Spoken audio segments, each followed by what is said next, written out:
नमस्कार दोस्तों, आप लोग कैसे हैं। उम्मीद है कि आप लोग ठीक ही होंगे। मैं पप्पू लाल यादव, देख रहे हैं NP7 न्यूज़ भोजपुरी।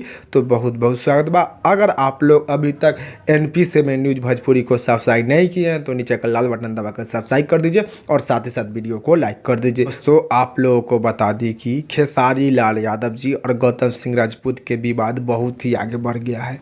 खेसारी लाल यादव जी गौतम सिंह राजपूत के गिरफ्तारी के मांग कर रहे हैं।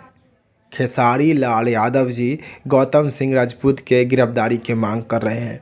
72 घंटा के अंदर में गौतम सिंह राजपूत के गिरफ्तारी नहीं होता है तो खेसारी लाल यादव जी के फैन, खेसारी लाल यादव जी के टीम, खेसारी लाल यादव जी के जितने भी चाहने वाले हैं सभी मिलकर जो कि पटना में धरना देंगे। अगर 72 घंटा के अंदर में गौतम सिंह राजपूत के गिरफ्तारी नहीं होता है तो खेसारी लाल यादव जी के टीम, खेसारी लाल यादव जी के फैन, खेसारी लाल यादव जी के चाहने वाले सभी जो कि पटना में धरना देंगे। और आप लोगों को बता दें कि राकेश मिश्रा जी जो कि खेसारी लाल यादव जी को सपोर्ट करते हैं, राकेश मिश्रा जी जो कि खेसारी लाल यादव जी के लिए फेसबुक पेज पर लाइव आकर गौतम सिंह राजपूत के गिरफ्तारी की मांग कर रहे हैं।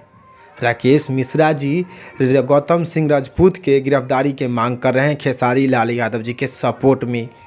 तो अगर 72 घंटा के अंदर में गौतम सिंह राजपूत के गिरफ्तारी नहीं होता है तो खेसारी लाल यादव जी के टीम, खेसारी लाल यादव जी के फैन जो कि पटना में धरना देंगे।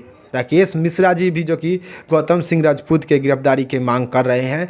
राकेश मिश्रा खेसारी लाल यादव जी को फुल सपोर्ट करते हैं। खेसारी लाल यादव जी को गौतम सिंह राजपूत बहुत ही गंदा गाली देता है। खेसारी लाल यादव जी को बेटी को गाली देता है, खेसारी लाल यादव जी को बीवी को गाली देता है। खेसारी लाल यादव जी बहुत ही ज़्यादा बर्दाश्त किए गौतम सिंह राजपूत के गाली। करीब 8 महीना से खेसारी लाल यादव जी को टारगेट कर रहे हैं गौतम सिंह राजपूत। 8 महीना से खेसारी लाल यादव जी को गाली दे रहे हैं। तो खेसारी लाल यादव जी बहुत ही ज़्यादा बर्दाश्त किए, लेकिन अब बर्दाश्त के हद हो गया है।